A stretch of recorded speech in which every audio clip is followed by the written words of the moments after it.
walk this earth like a god. You scared? What? You scared? What?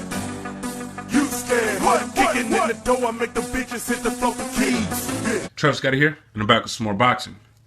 Bernard Hopkins is going to be returning to the ring, and he's going to be fighting Joe Smith Jr. in his comeback. And they billing this as his last fight. Which, you know, I think is pretty fucked up, man. It's like they put something in the contract where, like, they trying to force him to stop fighting. I mean, what if he go in there and he knock out Joe Smith Jr. in the first round? Like, what the fuck is going on with HBL? Why you gotta make him stop fighting? He might go out there and look amazing. Look, man, I just looked at Joe Smith's resume. All he do is fight fucking bums. His record is blown up as fuck. I seen about one outside of the Fanfara win, but I seen about one other good win, maybe two, maybe. But if I went and reviewed some tape on the fighters that those one or two good wins before, you know what I'm saying? If I went and reviewed some tape on the motherfuckers, then, you know, I mean, they probably showed so many holes in their game, and that's why he was like, okay, I just make those fights and shit. I don't know how the fuck he knocked out Fanfara in the first round, man. Like, you ain't built like that, man. I just checked you out. Like, you fighting all these motherfuckers, you like on some Kell Brook shit. I mean, he a construction worker and shit, you work full time. I mean, he got one loss. He only lost, but he lost like in his first 10 fights. He was still a baby back then. But, you know, you fighting bums and shit, man. I mean, just like, you just kind of stepped it up a little bit in your last few, but you might have cherry-picked all of those other fights but the Fanfara fight. Yo, man, I guess anybody can get caught with a shot, man. You know, if a fighter like Fanfara, who's a top fighter, an elite fighter, doesn't take, you know, another fighter seriously, we end up in this type of situation. And now Bernard Hopkins is going to be fighting this dude, man. And it's billed as the final one. They're going to be coming out to LA to fight. So, you know, I just might be out at that fight. I don't know. I'm not really excited about it. I mean, this is going to be a good night of boxing. Hopefully they put some good fights on the undercard, you know, because, like, Orlando Salido was supposed to be fighting that month, man.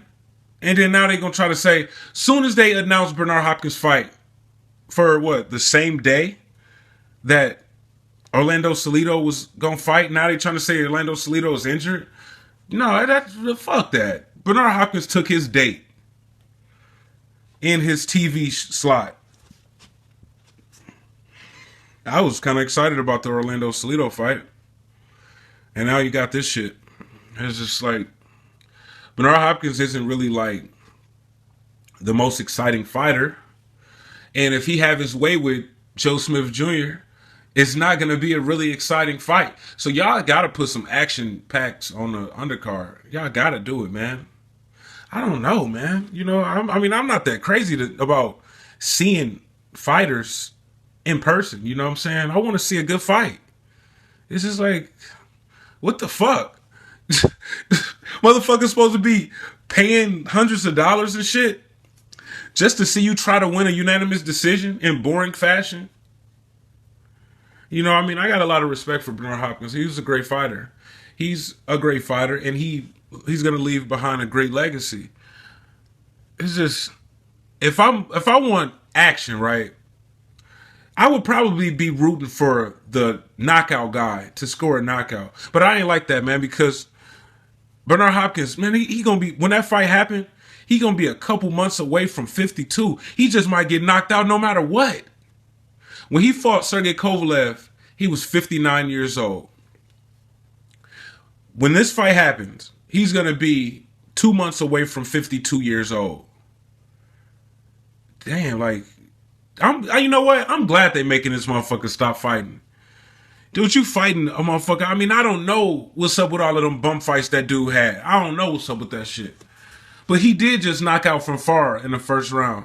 And it wouldn't be a stretch of the imagination to say that Fanfara just might knock out this 51, 52-year-old Bernard Hopkins. He just might knock him out if they was to fight.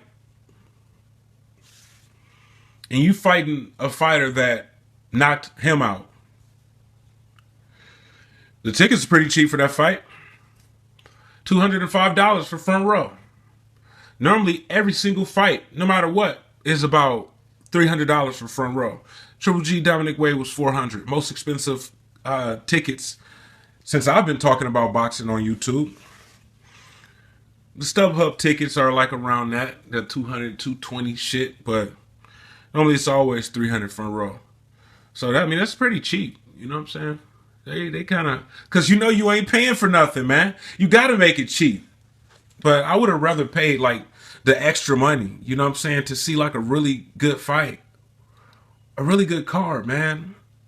What the fuck y'all gonna do? I mean, y'all coming to LA to fight, so I want to see it. But damn, like why you putting me in this situation? You know? But I guess, you know what I'm saying, I could see Bernard Hopkins go out. You know what I'm saying? The last time he ever fight, I could see it live. Just feel like it's a waste of money. He shouldn't be fighting this dude, to be honest. It's like, what the fuck are you proving by winning the fight? If he win the fight, then it's going to be like, well, Joe Smith Jr. was a one-hit wonder. And Fanfara didn't take him seriously. He caught Fanfara with a shot, and he finished him off. And, you know, it was proven that he was a one-hit wonder because Bernard Hopkins beat his ass in his very next fight. And Bernard Hopkins was 52 years old. That's what they're going to say. And if he lose, then it's going to be like, it's just going to make your record look worse, man. I don't know how many losses Bernard Hopkins got right now, but, you know, like, when I look up these fighters' records after they retired and even, you know, when them passed away like 20, 30, 40 years ago, you know what I'm saying? Like, really looking at the fighters of yesterday. And then I look at their record and I see the green, it's like they won, and then I see the red marks next to their record where they lost. You're going to have back-to-back losses, man. It's going to be like you lost your titles to Kovalev, and then you followed that up by losing to I mean, he's not a bum, but compared to Bernard Hopkins and what he's accomplished in his career, you know what I'm saying? He's a fucking bum, that dude. I don't want to see him lose to no Joe Smith. I mean, what if Bernard Hopkins get fucking punished? You know how fucking hard that is? That's going to be to watch? Just beating Bernard Hopkins' ass from pillar to post. And Bernard Hopkins ain't never really, I don't think he never been knocked out.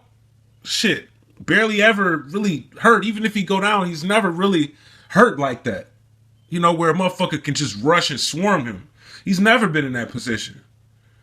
But, so he's going to survive. Even if he's getting his ass whooped, or he just might not survive because he's so old now. But if he survived and getting his ass whooped, I mean, that dude about ready to quit his construction job, man. Like, he got his big opportunity now. I think, what the fuck did he knock Fanfara out on? Wasn't it free TV? That shit was on, I think it was on PBC. How the fuck they get this motherfucker on HBO? Hey, you know, PBC fighters is starting to fight on there more often and shit. But this is his big opportunity. Like, he already just got a big opportunity. You know what I'm saying? He defeated Fanfara, first round knockout. Now, you fight an even bigger name on an even bigger platform. Now, instead of fighting on PBC, you fighting on HBO Championship Boxing against a legend. He ain't gonna want to lose that fight, especially to a 50-year-old. I remember Tim Bradley saying, when he was about to fight Marquez, I remember him saying, ain't no way in hell I'm about to lose to a 40-year-old. And he was right. He wasn't bullshitting. You think this man that been probably busting down bricks, you think he trying to go back to busting down bricks wearing hard hats and shit? Fuck no. He gonna be coming to fuck Bernard Hopkins up. And if he's fucking Bernard Hopkins up, that shit gonna be hard as hell to see. It's gonna be hard as hell to watch. So good luck to Bernard Hopkins with this fight. He's always shown heart. He's never ducked a fight. And I'll be rooting for him to win a fight, man. And I don't want any more black eyes, no blemishes on his record. You know, I don't want to see no more of that shit.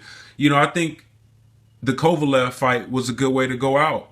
You know, he came back, you made history, but you faced this dangerous power puncher, and he wasn't able to knock you out. See, like, even though Bernard Hopkins lost that fight, he still got credit because he survived when Kovalev was knocking everybody out. A lot of people talk shit about Kovalev just because he wasn't able to knock Bernard Hopkins out. But, so that was a good way to go out, even with the loss. But this shit ain't, you know what I'm saying? This shit ain't gonna look good on his record if he lose. And it sucks that he took this fight, but he took it. So hopefully he pull it off. I'm Travis Gotti. Thank you for tuning in to Travis Gotti Boxing. Subscribe. I gotta go fucking with you. I gotta go fucking